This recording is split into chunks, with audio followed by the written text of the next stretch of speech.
How you doing? Let's talk about this game update because Rainbow Six Siege just pushed out update 3.09, and there's so much to unpack if you're someone who spends hours strategizing, running matches, and feeling every little tweak in the mechanics. This one might not seem gigantic at first glance, but when you actually step into a match and notice what's been adjusted, it makes a difference.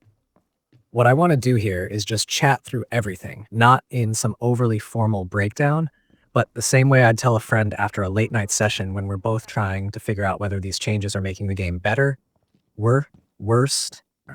So first up, let's talk about Shieldguard. For anyone who's been paying close attention, Shieldguard is one of those operators that's always on the edge of balance, right? Some people think he's overpowered because of how defensive he can be, and others just see him as underwhelming if you don't know how to play him. With this patch, Ubisoft clearly gave him some attention. They didn't reinvent him, but they tweaked enough that if you're a Shieldguard main, you're going to feel a shift in how your matches flow. You'll notice he feels a little more polished, a little less clunky in certain scenarios, and that's something Siege players always appreciate because this is a game where small improvements can completely change how an operator fits into a team strategy. Now, here's something that sounds small, but it's actually huge if you're on console. Before this update, usernames weren't displaying correctly. What that meant was instead of showing the proper console tag, it would pull your Ubisoft account name. That might not sound like the end of the world, but think about it. You're in a match, you're calling out teammates, you're used to knowing who's who by their console ID, and suddenly that system is messed up. It feels disorienting, and it actually makes comms harder than they should be. Update 3.09 fixes that, which is honestly a relief. No more weird mix-ups when you're trying to figure out whether that's your buddy from Xbox or someone else entirely. It's a small fix on paper, but for people who live in Siege every night, it's one of those quality of life things that really matters. Now, beyond that, there are the stability fixes. And yeah, I know that sounds like filler. Every patch note in every game seems to say stability fixes. But with Siege, it's important because even the slightest hiccup in connection or performance can ruin a round.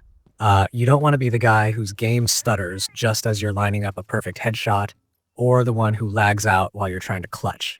This update doesn't make flashy promises, but it definitely smooths out some of the issues that have been frustrating players in recent weeks. It feels a bit steadier, and that's going to be a quiet win for a lot of us. Of course, not everything is perfect yet. Ubisoft admitted straight up that drones are still a bit messy.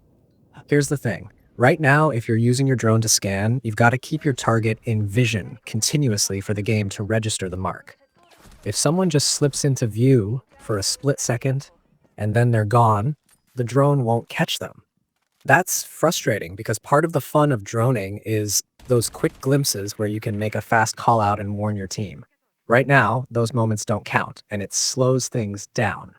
Ubisoft says they're working on it, and a future hotfix will correct the issue, but as of 3.9, it's still there. So keep that in mind when you're setting up your rounds. It might cost you if you assume the drone marked someone and it didn't. What's really interesting is how these smaller updates fit into the bigger picture of Siege right now. Ubisoft has been pretty consistent in trying to refine things bit by bit, which is a good sign. Sometimes the game drops a massive season update with new operators, big map reworks, and flashy content. But these smaller patches, the ones that fix names, tweak operators, and tighten stability, they're just as important because they keep the foundation strong. And Siege has been around for a long time now. At this point, it's less about reinventing the wheel and more about maintaining a game that still feels competitive, fair, and worth coming back to every night.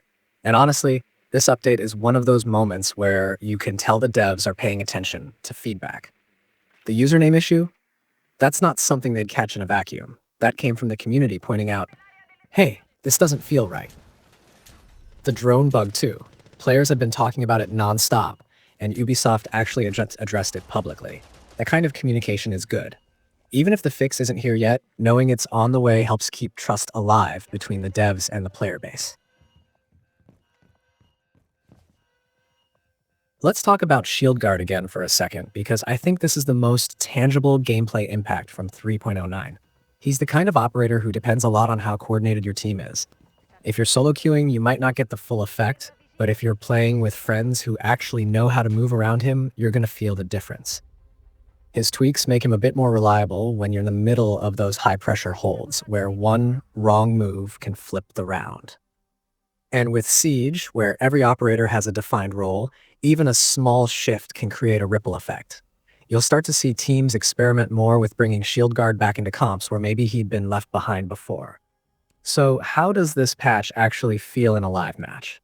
Well, if you jump in right now, you'll probably notice the smoother feel almost immediately. It's subtle, but when you don't experience those small glitches or those weird username moments, the game just flows better. You're able to focus on strategy and gunplay instead of getting distracted by technical hiccups. That's what makes this update satisfying. It clears out some of that noise so you can just play. Another thing to think about is how these updates set the stage for the rest of year 10. Siege has been on this steady rhythm of big drops, followed by these smaller but important maintenance patches. And every time they clean up bugs or polish up an operator, it makes the next big seasonal release feel stronger. Ubisoft is basically saying, we're not going to let the small stuff pile up. We'll handle it along the way. That's the right approach for a live service game that's been going strong for nearly a decade. So to sum up, Update 3.09 might not blow your mind with brand new operators or massive map overhauls, but it absolutely matters. Shieldguard feels sharper. Usernames are finally displaying properly on console, which restores a sense of order to matches. Stability is improved, giving us a smoother ride overall. And yeah, drones are still a little frustrating, but at least we know that fix is in the pipeline. This is Ubisoft doing housekeeping, making sure Siege doesn't get weighed down by small issues. And honestly, those are the kinds of updates that keep the game alive and fun for the long haul. If you're someone who loves Siege, this patch is worth talking about because it's proof that even years after launch, the developers still care enough to polish and maintain the experience. And for me, that's what keeps the game in my rotation. It's not just about the big, shiny new stuff. It's about the day-to-day play feeling solid. And Update 3.09 delivers on that. Now I want to hear what you think. Have you jumped in since the update dropped? Did you notice the Shieldguard changes right away? Or are you more focused on the fact that console usernames are finally back to normal? And what about those drones? Has that bug messed you up in a match yet? Because if you're like me, you've probably had that moment where you thought the drone marked someone, you call it out, and then your team is like, where? There's no mark. It's those moments that remind you how even small issues can change the flow of a round. But that's the beauty of Siege, right? Every patch, every tweak, it all adds up into this constantly shifting experience where you have to stay on your toes. Update 3.09 isn't flashy, but it's solid, and sometimes that's exactly what the game needs.